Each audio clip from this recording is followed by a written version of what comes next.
Un hombre desaparecido emerge de un pantano en Texas.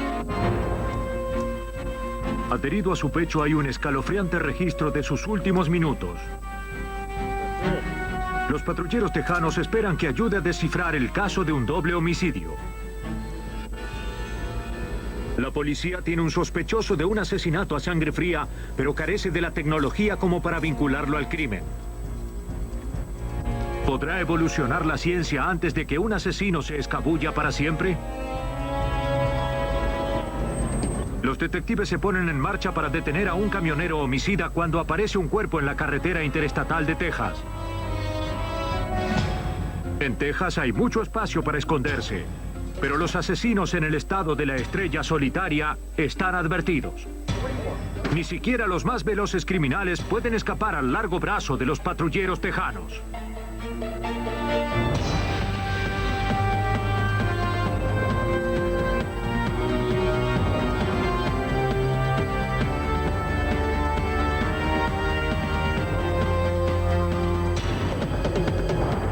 Los nuevos detectives. Casos estudiados por la ciencia forense. Hoy presentamos Patrulleros Tejanos. Los patrulleros tejanos fueron llamados el 27 de julio de 1982 por un auto abandonado en una remota acequia de drenaje cerca de Santa Rosa. Su interior había sido incendiado. Un chequeo de las placas mostró que el automóvil estaba registrado a nombre de Billy Staton, quien junto a su novia Letty Castro había desaparecido 10 días antes. Los patrulleros necesitaban desesperadamente esta primera pista del caso.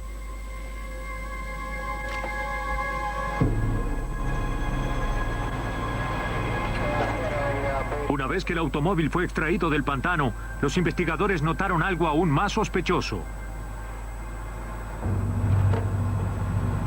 Había una piedra sobre el acelerador. Parecía un intento deliberado por deshacerse del automóvil y ocultar un crimen. Pero el fuego y los días de exposición al clima habían borrado las huellas dactilares y arruinado toda posibilidad de vincular el crimen a un sospechoso. La piedra era la única clave que tenían las autoridades para saber algo sobre la pareja desaparecida. Los patrulleros rastrearon el área en busca de los cuerpos, seguros de que no debían encontrarse demasiado lejos del auto incendiado. Caminaron a través de kilómetros de densa vegetación a lo largo de la acequia de drenaje en busca de alguna señal de la pareja. Luego de 4 días de búsqueda aún no habían hallado nada. Pero los patrulleros no se desanimaron. Se los conoce por su habilidad para resolver casos extremadamente difíciles.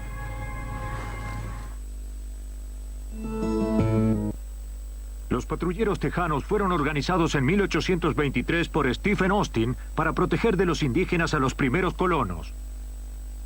50 años después, en los días del salvaje oeste, los patrulleros se ganaron el nombre de alguaciles atrapando bandidos, ladrones de bancos, de caballos y de ganado.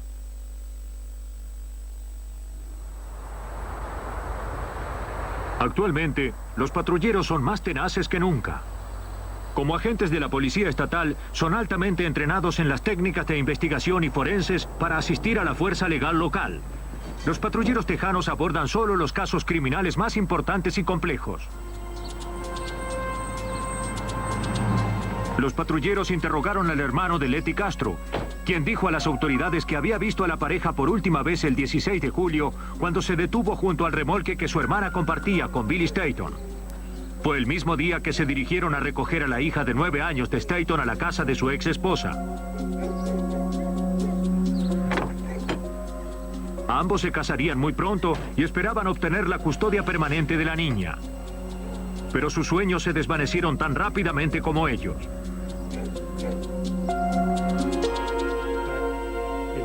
Los patrulleros también supieron por el hermano de Letty Castro de la desagradable batalla de los Staton por la custodia. Billy Staton tenía el derecho a recoger a su hija fin de semana por medio. Su ex esposa, Jerry, no respetaba la orden. se originaban situaciones muy perturbadoras. Al investigar a la ex esposa de Staton, los patrulleros descubrieron que Jerry y su nuevo esposo, Paul Wolf, se habían mudado al día siguiente de la desaparición de Billy Staton y Letty Castro. Cuando los patrulleros los hallaron, sostuvieron que Staton jamás se presentó para recoger a su hija. George, fue bueno verte. Lo mismo digo, adiós.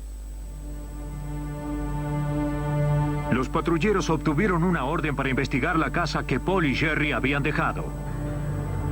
Una mancha húmeda en la alfombra estimuló a los detectives a buscar un poco más. Lo que hallaron fue misterioso. Una pequeña área en el reverso de la alfombra había sido cubierta con pintura. Parecía un intento deliberado por ocultar algo.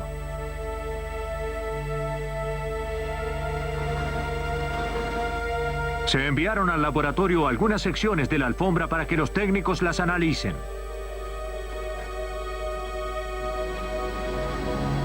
Los agentes examinaron la alfombra. Para evitar destruir cualquier posible evidencia, quitaron parte del residuo con un hisopo. Luego se le agregó un químico que cambia de color en presencia de sangre. El examen dio positivo. La sangre era humana.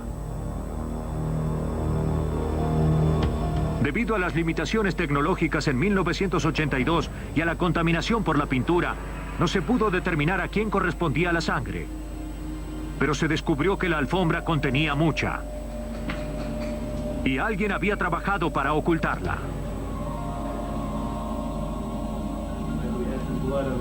Luego de una minuciosa revisión de la casa, los investigadores descubrieron pequeñas gotas de sangre en los muros y cortinas.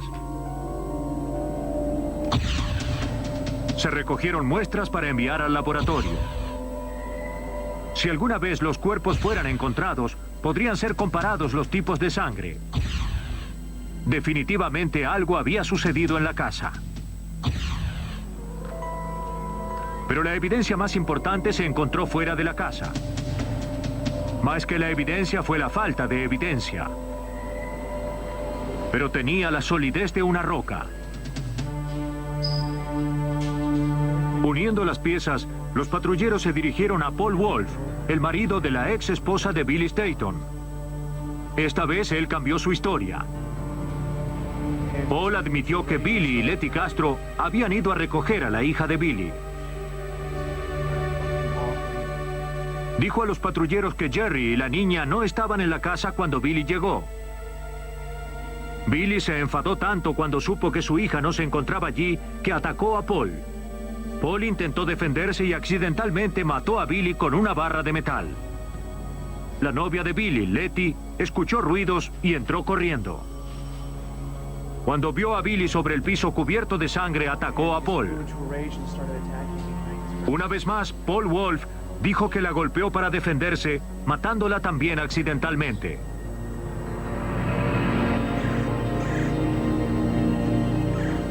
Impactado y asustado por lo que había hecho, Paul pidió a un amigo, Glenn Henderson, que lo ayudara a arrojar los cuerpos en una acequia de drenaje.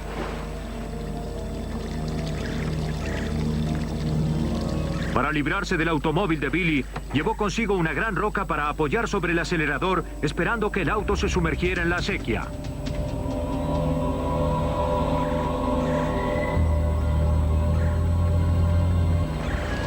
Pero no funcionó según lo planeado. Al día siguiente regresó e incendió el automóvil. Paul Wolf admitió que había mentido la primera vez porque estaba confundido y no estaba seguro de que los patrulleros creerían su historia. Luego Wolf condujo a los investigadores hacia los cuerpos. El cuerpo de Letty Castro fue hallado flotando en una acequia de drenaje a 20 kilómetros de donde se encontraba el auto. Su cráneo mostraba el daño que describió Paul Wolf.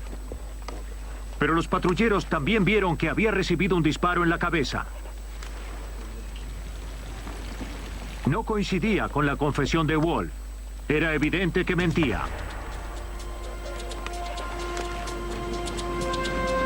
A casi 16 kilómetros se encontró el cuerpo de Billy Staton parcialmente sumergido en un canal.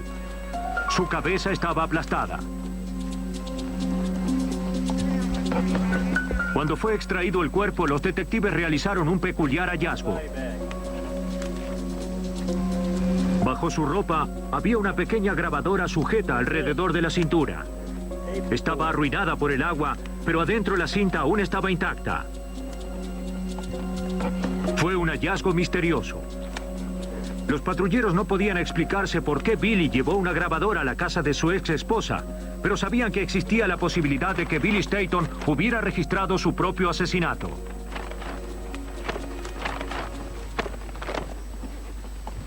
Los patrulleros tejanos creían que la pista que cerraría su caso estaba adherida al cuerpo de Billy Staton.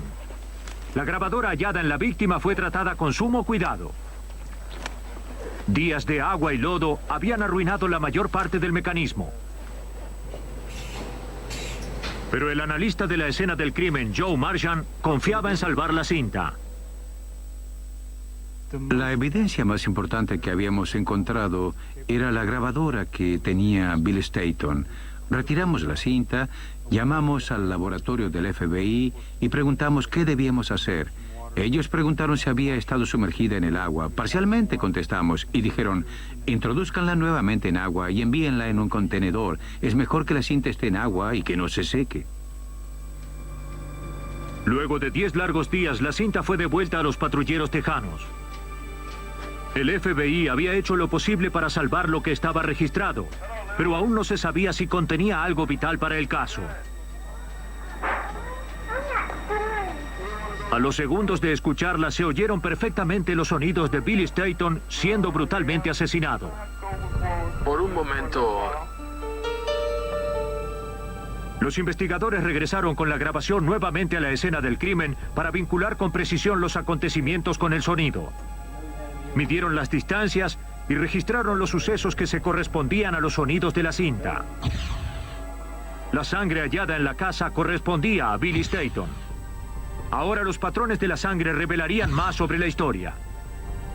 Todas las manchas de sangre sobre el muro tenían pequeñas gotas como lágrimas.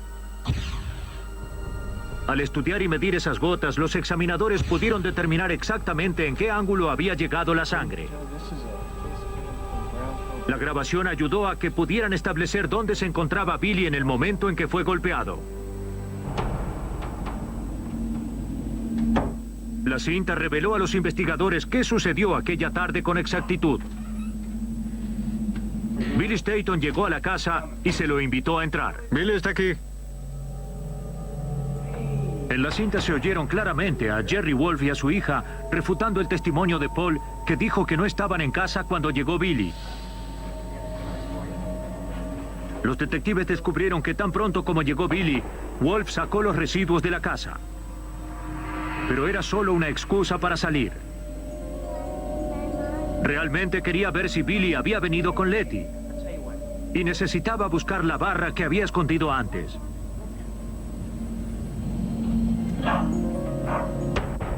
Por la manera en que la sangre se había esparcido sobre los muros y escuchando con atención la cinta, para los patrulleros fue obvio que Billy Staton no tenía idea de lo que sucedería.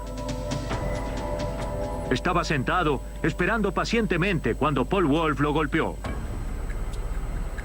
El cómplice de Wolf, Glenn Henderson, había estado escondido en otra habitación.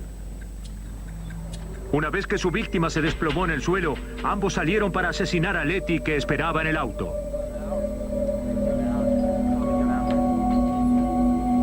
Sin duda, la excusa de autodefensa de Paul Wolf era una mentira. Estos fueron ataques a sangre fría a personas desprevenidas. Mientras la grabadora continuaba funcionando, los asesinos llevaron el cuerpo de Billy a su auto y lo pusieron en la cajuela. Sabían que debían deshacerse del auto y de los cuerpos y llevaron la roca consigo. Las armas utilizadas habían sido seleccionadas previamente y había un cómplice allí. Esto ayudó a comprobar que no se trataba de actos impulsivos. Fueron planeados con antelación.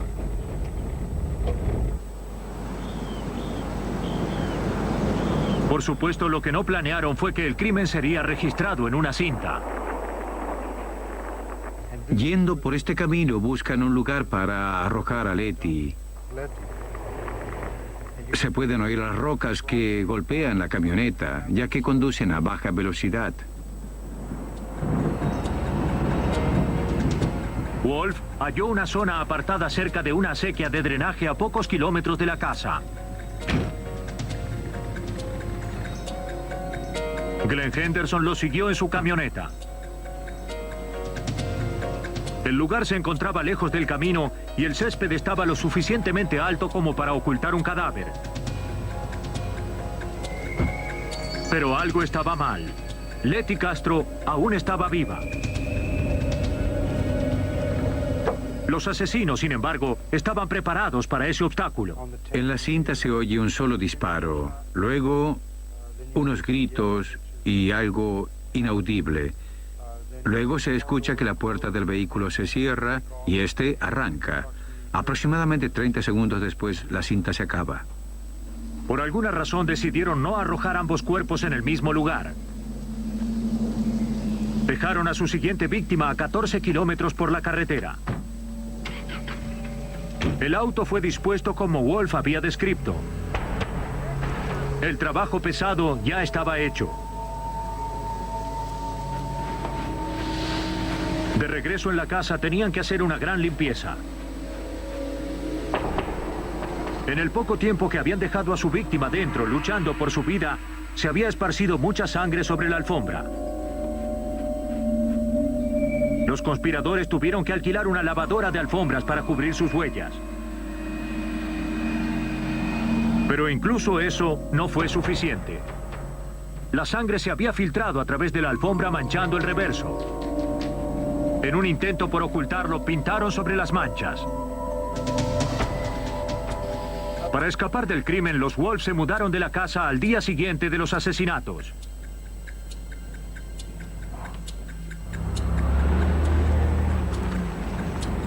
Pero nada podría borrar la evidencia que Billy Staton había registrado.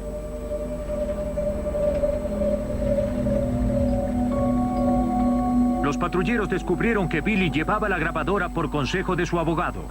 Él quería registrar la pasmosa confrontación y el comportamiento malicioso de Jerry, esperando que eso lo ayudara a obtener la custodia de su hija.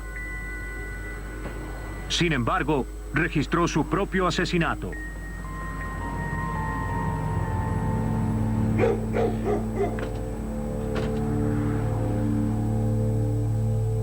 Paul y Jerry Wolf fueron sentenciados a prisión perpetua por matar a Bill. Glenn Henderson también fue condenado a prisión perpetua.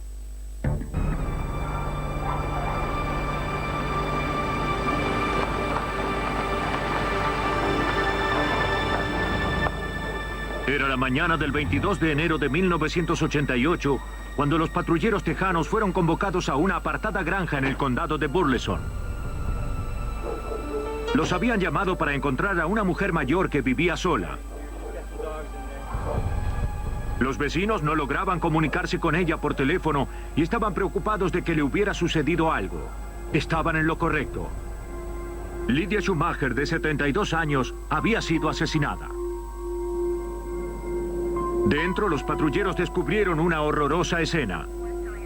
Schumacher yacía parcialmente desnuda sobre su cama. Las sábanas estaban ensangrentadas. Había sido golpeada y luego asfixiada hasta morir. Se pidió al laboratorio criminal de los patrulleros tejanos de Austin que inspeccionaran la casa en busca de evidencia. Estaba claro que alguien había forzado la puerta trasera y parecía que faltaban algunas joyas. Aparentemente, la señora Schumacher había sorprendido al ladrón.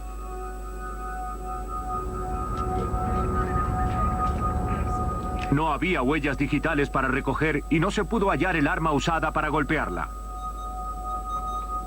Parecía que la habían asfixiado con su propia almohada. Los oficiales concentraron su atención en el cuerpo y en la cama.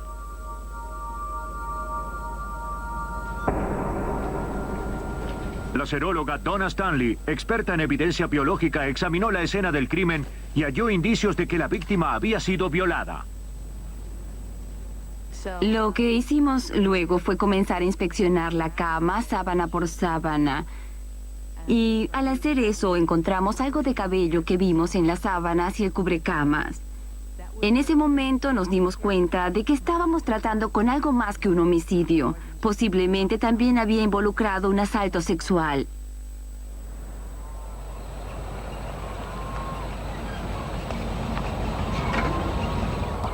Para localizar al asesino, los patrulleros comenzaron a interrogar a la gente de la zona en busca de información.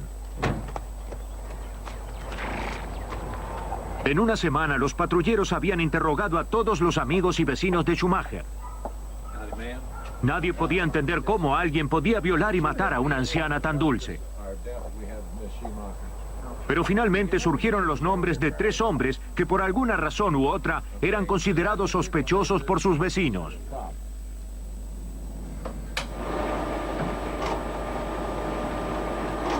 Los detectives preguntaron a estos hombres si estaban dispuestos a someterse a un examen poligráfico.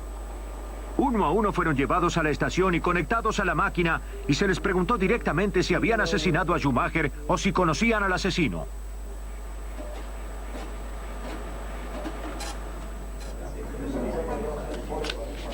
El patrullero tejano Bob Connell estaba a cargo del caso. Tuvimos varios sospechosos a lo largo de la investigación. Uno de ellos era el vecino de al lado y otro era una persona que luego fue arrestada por conducta indecente.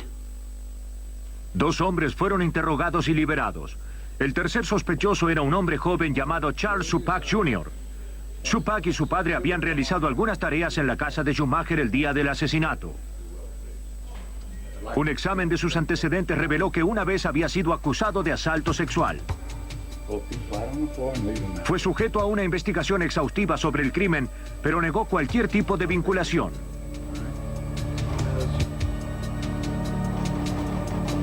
El polígrafo confirmó que Supak decía la verdad. Los 3 sospechosos pasaron el examen y los patrulleros estaban ahora con las manos vacías. Sin otras pistas, todo lo que podían hacer era trabajar con lo que tenían hasta el momento. En el laboratorio criminal de Austin, Donna Stanley y sus colegas examinaban la evidencia biológica dejada por el violador.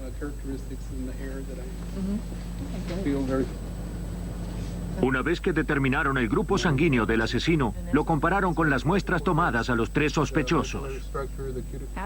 De los 3 sospechosos que yo examiné, 2 de ellos fueron eliminados inmediatamente. El tercero permaneció involucrado por el examen del tipo de sangre y ese era Supak.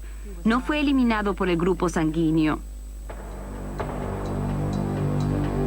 En 1988, el grupo sanguíneo reducía la evidencia a uno de solo 8 grupos sanguíneos. Pero con cientos de millones de personas que tenían el mismo grupo de Supak, los resultados del examen no eran suficientes para probar nada. Aún así era todo lo que tenían para trabajar, por lo que los patrulleros trajeron nuevamente a Supak.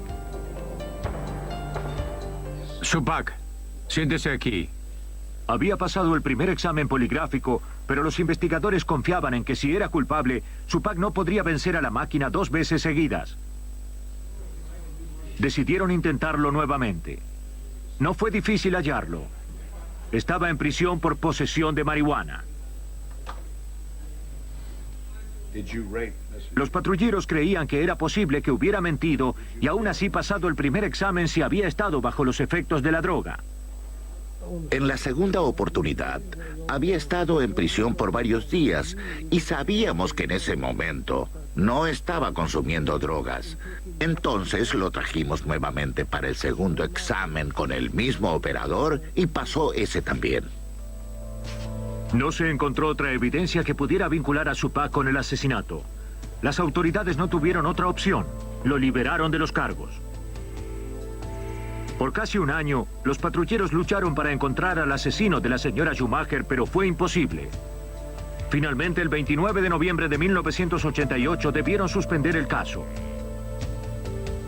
Un violador y asesino vagaba por algún lugar del estado de Texas y los patrulleros tejanos no tenían el poder para detenerlo.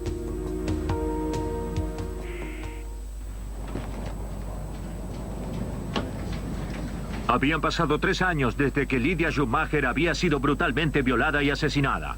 El único sospechoso estaba libre de todo cargo y los expedientes del caso descansaban sobre un estante. Pero hacia 1991 la ciencia había avanzado como para justificar otra revisión al caso. Necesito este archivo. Las primeras comparaciones hechas entre el cabello del sospechoso, Charles Suppak, y los fluidos corporales hallados en la escena del crimen no habían sido concluyentes. Los examinadores forenses habían hecho todo lo posible. Pero desde la investigación inicial se había desarrollado un nuevo método revolucionario para analizar el ADN. Se llama PCR y permite a los científicos obtener el ADN de pequeñas muestras como un simple cabello o una mancha de sangre, algo que no se podía hacer antes. Pero luego de cerrarse el caso, el alguacil Connell se retiró y el patrullero tejano, Ray Kaufman, tomó su lugar. Kaufman aprobó la investigación posterior de la evidencia y rápidamente reabrió el caso. Muy bien, gracias. En el momento en que me involucré en el asesinato, sabía que el análisis de ADN avanzaba cada vez más para individualizar a los sospechosos, y yo creía que el análisis de ADN ayudaría a resolver este caso. La evidencia preservada fue enviada a un laboratorio genético. Los patrulleros interrogaron nuevamente a los vecinos y familiares, esperando reunir más información sobre Charles Suppak. Pronto descubrieron cosas sobre el sospechoso que no sabían antes. Hechos horrorosos que generaron más sospechas que nunca en las autoridades. Los vecinos dijeron que Suppak tenía una reputación inquietante. Se decía que tenía hábitos sexuales inusuales que incluían el contacto con animales.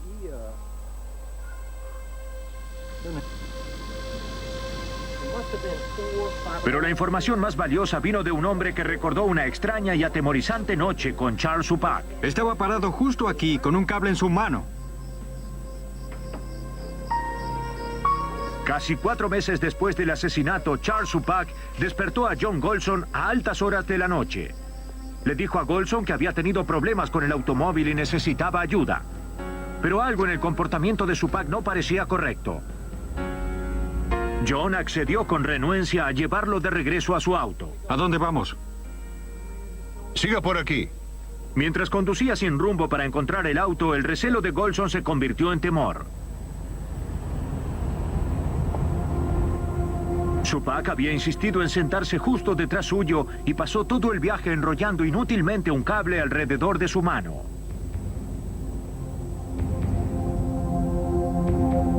Justo aquí. No lo sé, no lo creo. Suppak finalmente guió a Golson a una zona remota, pero cuando llegaron no podía ver el vehículo.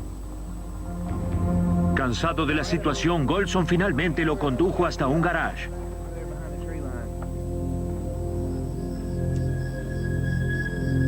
Cuando Golson regresó a su casa, aún se sentía nervioso. Junto a su esposa inspeccionó el lugar y descubrió que su línea telefónica había sido cortada.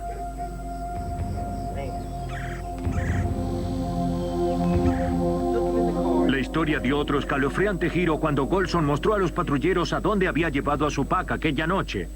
Golson no tenía idea del significado del lugar, pero su importancia no escapó a los patrulleros.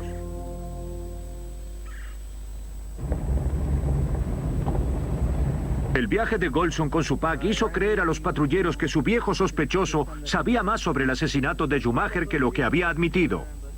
Es aquí, saldré y caminaré. Este es el lugar final a donde el señor Suppak llevó al señor Golson aquella noche.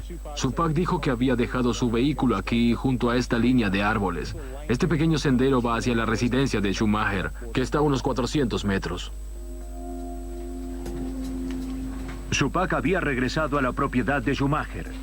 Los patrulleros saben que es común que un asesino visite la escena del crimen, pero se necesitaría más que esta evidencia circunstancial para acusar a Charles Suppak.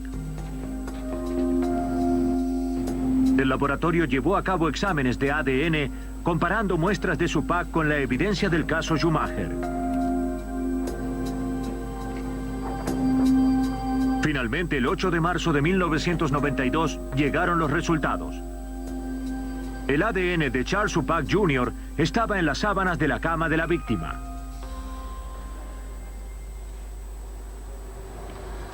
La información actualizada finalmente dio a los patrulleros tejanos la evidencia que necesitaban para arrestar al hombre del que habían sospechado por más de 5 años. Esta vez se encontraba en una prisión del condado de Texas por el robo de un vehículo.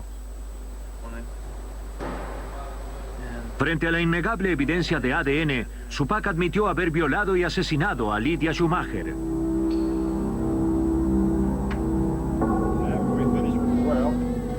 En su confesión, Šupak dijo a los patrulleros que el 20 de enero de 1988, él y su padre terminaron unas tareas que habían estado haciendo en la casa de la señora Schumacher. Había pasado casi una semana en la propiedad y Charles había estado lo suficiente dentro de la casa como para saber que la señora Schumacher poseía algunas joyas de oro. Imaginó que debía haber más valores en algún lugar de la casa. Esa noche Šupak regresó. Dijo que había estado conduciendo, buscando algo para robar cuando pensó en la señora Schumacher. Su casa se encontraba muy apartada y ella era anciana e indefensa.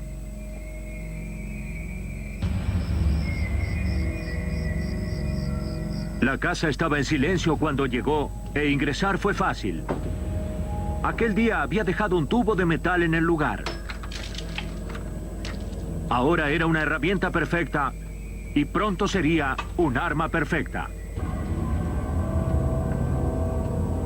Una vez dentro, miró a su alrededor.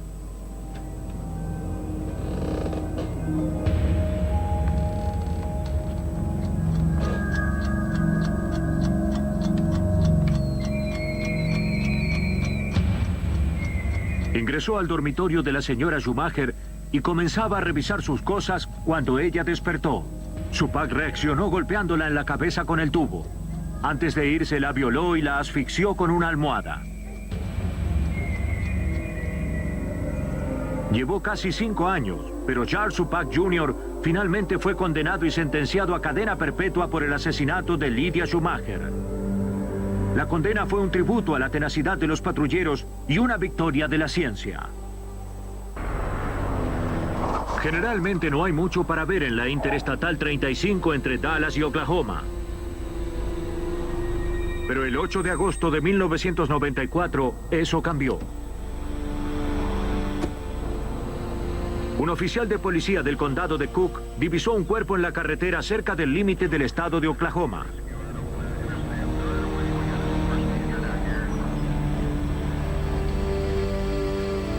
Cuando los patrulleros tejanos llegaron al lugar, hallaron el cadáver de un hombre blanco de unos 30 años. Había sido apuñalado varias veces en el pecho, cuello y rostro. Alrededor de su cuello tenía un cordón. Había un calcetín dentro de su boca. A juzgar por el estado del cuerpo, parecía haber sido arrojado de un vehículo en movimiento.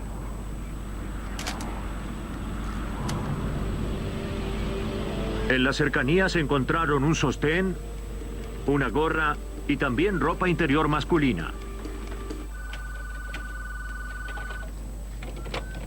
La tarea de rastrear al asesino recayó en el patrullero tejano Johnny Waldrip. En 2 días recibió una identificación positiva de la víctima por sus huellas dactilares. Era un hombre de Dallas de 38 años. Su nombre era James Sykes.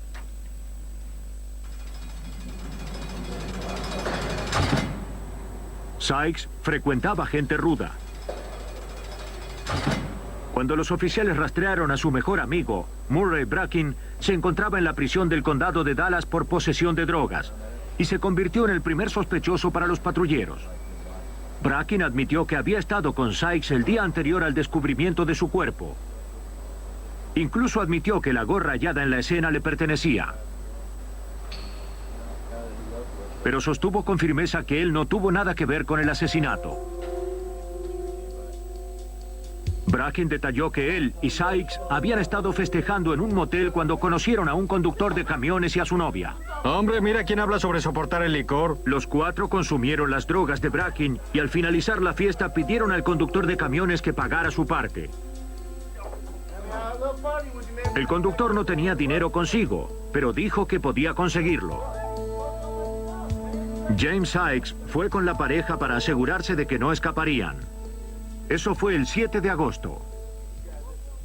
Murray envió a Sykes con el camionero para cobrar el dinero. El conductor, por alguna razón desconocida, dejó su billetera con su licencia de conducir a Bracken y le dijo: soy de Ada, Oklahoma, soy conductor de camiones, debo estar en Phoenix en un par de días. Esto es de buena fe. Te dejaré mi billetera para demostrarte que regresaré con el dinero.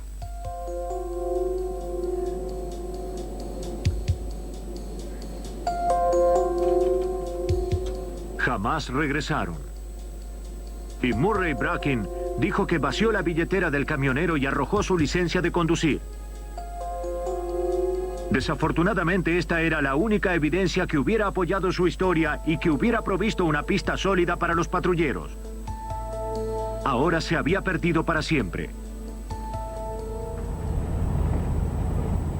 Para saber si Bracken decía la verdad, Waldrip llamó al Departamento de Vehículos de Oklahoma para verificar a los camioneros que habían solicitado un duplicado de su licencia en los últimos días.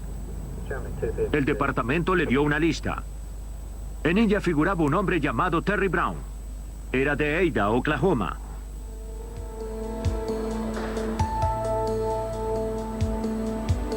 Los registros policiales revelaron que Brown había sido detenido por violar una señal poco antes del asesinato.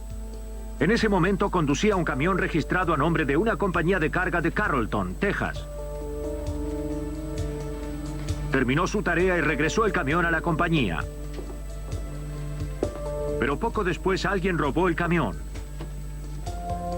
Brown fue arrestado 2 días después por conducir el camión robado, pero fue liberado bajo fianza. La policía de Dallas envió a Waldrip la fotografía del sujeto. Los patrulleros insertaron la fotografía entre otras y le pidieron a Murray Bracken que las viera. En un momento reconoció al camionero que había visto por última vez con su amigo. Señaló a Terry Brown. La investigación avanzaba, pero para probar que Brown era el asesino, los patrulleros necesitaban más que la palabra de un criminal. Necesitaban pruebas.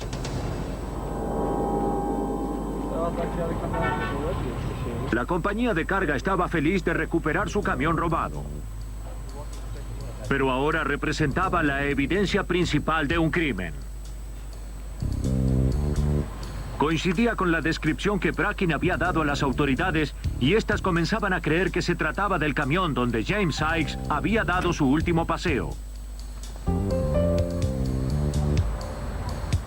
Se pidió al laboratorio criminal de la policía de Dallas que investigara el vehículo en busca de cualquier señal que indicara que la víctima había estado dentro. Los patrulleros sabían que Brown había estado en la cabina. Lo habían arrestado allí. Los registros del camión mostraron que estuvo conduciendo por trabajo hasta el 6 de agosto. Poco después de esto regresó y robó el camión. La compañía reportó su pérdida y fue recuperado el 8, el mismo día en que fue hallado el cuerpo. Todo indicaba que Terry Brown era el asesino, pero Brown estaba prófugo. Nadie sabía dónde estaba.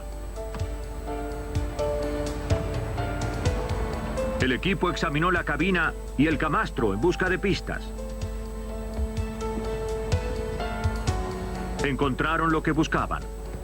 En la parte trasera, los investigadores hallaron unas pequeñas manchas que parecían de sangre. Un examen cuidadoso reveló aún más sangre bajo el colchón.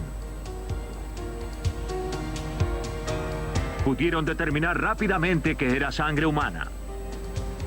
Los detectives estaban seguros de que un examen posterior revelaría que era la sangre de James Sykes. La evidencia fue envasada y enviada al laboratorio para un examen de ADN. Los patrulleros confiaban en que estaban sobre las huellas del hombre responsable de las brutales puñaladas.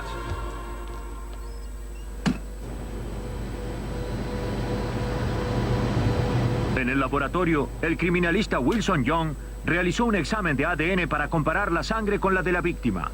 Pero lo que descubrió conmocionó a los patrulleros y presentó un gran obstáculo a la investigación.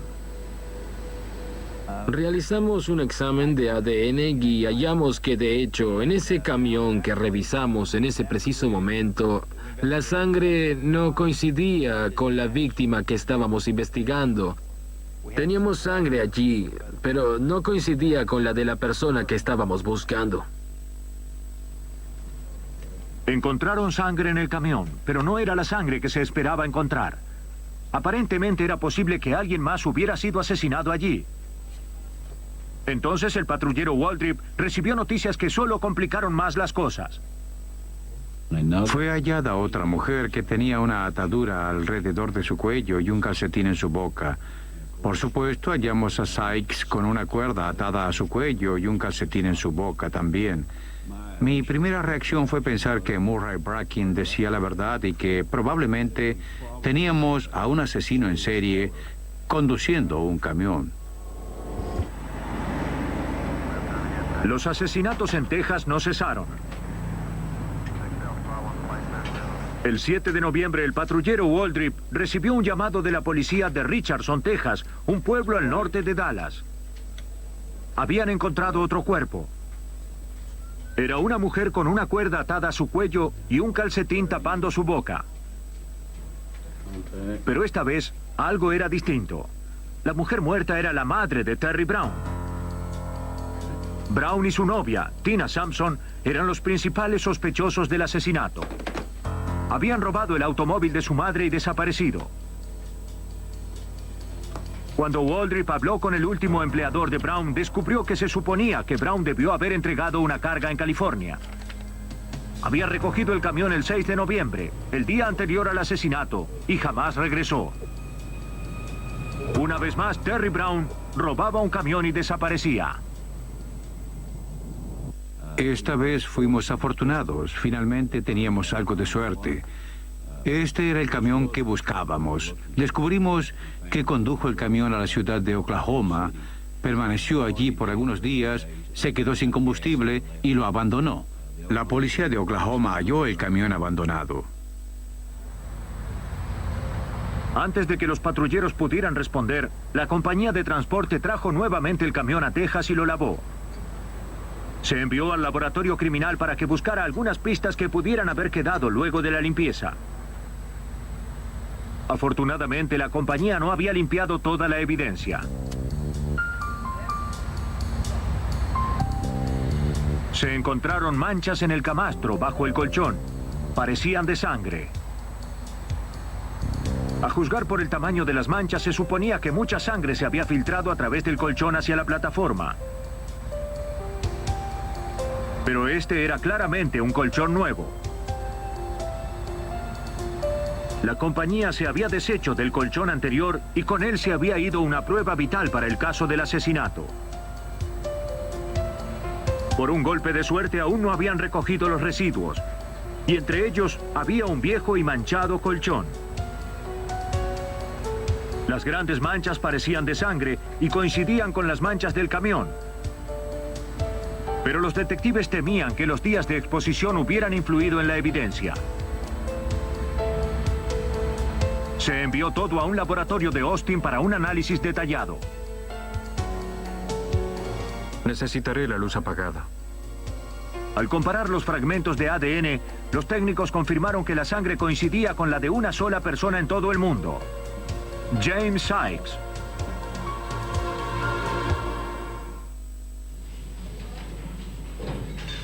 Encontraron a Terry Brown y a Tina Sampson al día siguiente.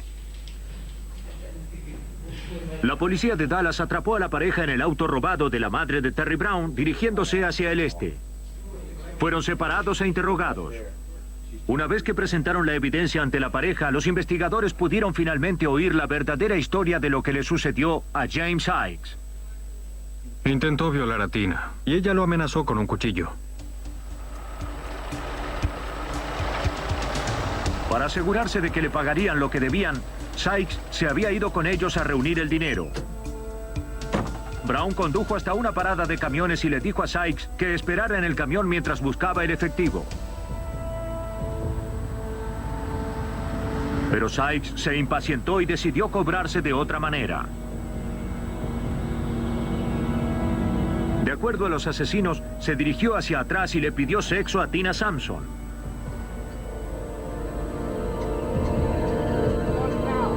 Ella entró en pánico y tomó un cuchillo para defenderse. Cuando Brown regresó y vio a ambos discutiendo, asumió que Sykes intentaba violar a su novia. En un ataque de furia tomó el cuchillo y apuñaló a Sykes. Tina Sampson dijo que estaba tan enojada que tomó el cuchillo y lo apuñaló aún más. Brown ató una cuerda alrededor del cuello de su víctima y puso un calcetín en su boca. Tina Sampson dijo que dejaron el cuerpo en la parte trasera por un tiempo hasta que estuvieron listos para deshacerse de él. Ella nos dijo que habían conducido un par de días y que habían consumido algunas drogas mientras él se encontraba en la cama del camión. Más tarde decidieron ir a la ciudad de Oklahoma. Camino hacia allí, ella no sabía dónde se encontraban, se detuvieron a un costado de la interestatal. Terry ingresó a la cama y simplemente con su pie empujó el cuerpo a través de la puerta lateral, dejándolo a un costado de la interestatal, y luego fueron a la ciudad de Oklahoma. A pesar de que los investigadores no pudieron obtener una condena por los otros 2 asesinatos, Tina Sampson recibió 20 años por conspiración de asesinato y Terry Brown fue condenado a prisión perpetua por la muerte de James Sykes.